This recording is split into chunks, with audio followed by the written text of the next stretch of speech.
Hi friends, welcome to my channel. বিভিন্ন social media খুললে আমরা দেখতে পাচ্ছি, সোশ্যাল মিডিয়া খুললেই দেখা যাচ্ছে পেনশন বন্ধ হয়ে যাবে, পেনশন বোধহয় আমরা পাবো না, 2004-এর পরে পেনশন, 2004-এর আগে পেনশন, এরকম নানা রকম আমরা তার একটা আমাদের সামনে ফ্ল্যাশিং হচ্ছে। অনেকে জেনে ফরওয়ার্ড করছেন, অনেকে অজান্তেই ফরওয়ার্ড করছেন, অনেকে আর ব্যাপারটা বুঝতে পারছেন না যে কী হচ্ছে ব্যাপারটা। যারা আমরা ইউটিউব করি এই বিষয়ে আমরা খোঁজ খবর নিলাম, নেওয়ার পরে যে রিপোর্টটা জানতে আছি এটাকে ভালো করে শুনুন, স্কিপ করবেন না।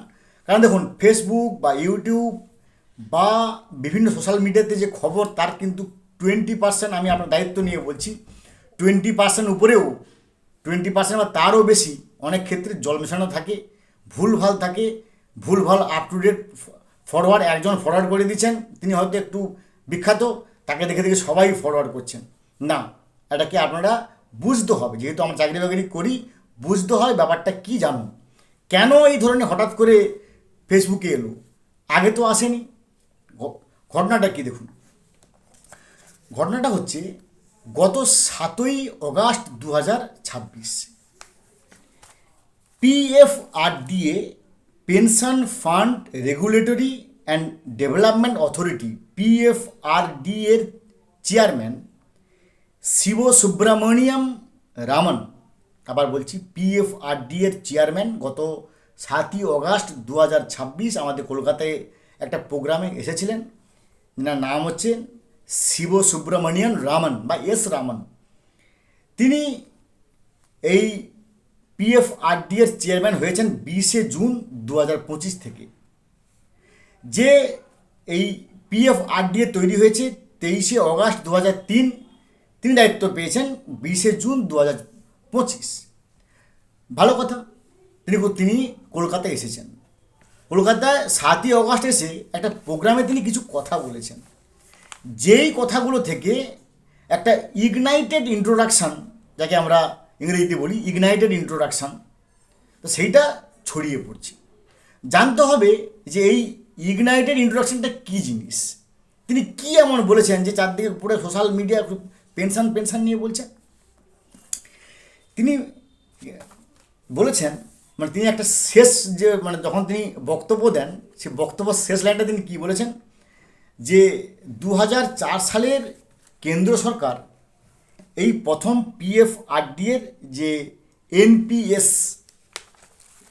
চালু করা হয় সেন্ট্রাল গভর্নমেন্ট এমপ্লয়িদের জন্য 2004 সালে, তখন ছিল NPS আর এখনও NPS, কিন্তু পার্থক্যটা কি না, 2004 সালে তার নাম ছিল নিউ পেনশন স্কিম, আর এখন যেটা বলছি তার নাম হচ্ছে নিউ পেনশন সিস্টেম, দুটোই NPS।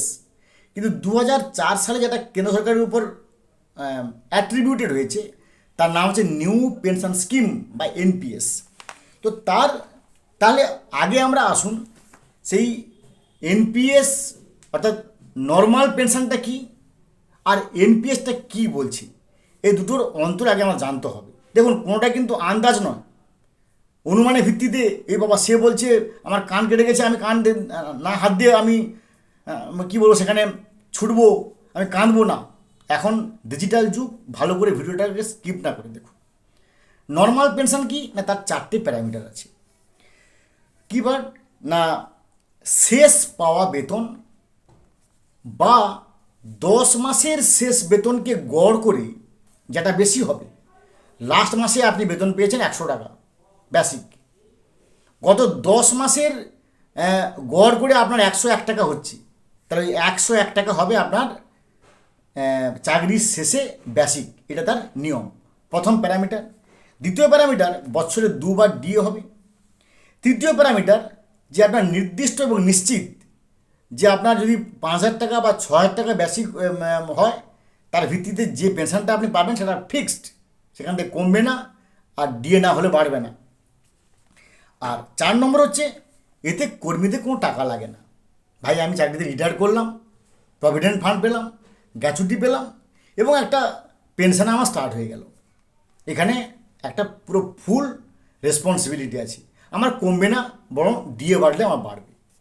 কিন্তু 2004 সালে যে নিউ পেনশন স্কিম চালু হয়েছে, যেটা বর্তমানে নিউ পেনশন সিস্টেম বলে বলছে, সেটা কীরকম আগে একটু আমরা জেনে নিয়ে আসুন। আগে ভালো মানে এই ব্যাপারটা ভালো করে শুনুন। সরকার কি বলছে না, মানে 2004 সালে যেটা মানে মানে যে জিনিসটা এখন সেন্ট্রাল গভর্নমেন্টের উপর অ্যাপ্লাই আছে, যে গভর্নমেন্ট একটা ফান্ড তৈরি করবে, একটা তহবিল, যে তহবিলে আপনি হয়তো 10,000 টাকা বেতন পান, আপনাকে 7,500 টাকা দেওয়া হবে, আর 2,500 টাকা আপনাকে বাধ্যতামূলক অন কম্পালসান প্রতি মাসে 2,500 টাকা ওই ফান্ডে রাখতে হবে। আপনি 2,500 দিলে সরকারও 2,500 দেবে, কি তার একটা কমিউটেড রেশিও অনুযায়ী, কমিউটেড প্রপোর্শন অনুযায়ী 3,500 কি 4,000 কি একটা গভর্নমেন্ট দেবে। একটা ফান্ড তৈরি করা হবে। এটা হতে পারে 5 ইয়ার্সের ফান্ড, হতে পারে 10 ইয়ার্সের ফান্ড, হতে পারে 15 ইয়ার্সের ফান্ড। তো সেই ফান্ডটা তাহলে আপনারও শেয়ার আছে, গভর্নমেন্টের শেয়ার আছে, প্রথম প্যারামিটার। দ্বিতীয় প্যারামিটার, সেই ফান্ডটাকে বাজার ভিত্তিক সম্পদে খাটানো হবে। অর্থাৎ সেই টাকাটাকে আপনার হয়তো দেখা গেল যে 10 ইয়ার্সে আপনার মোট হয়েছে 30 লাখ টাকা আপনার হয়েছে, সেই 30 লাখ টাকা এবার বাজারে সম্পদ হিসেবে খাটানো হবে। Second parameter.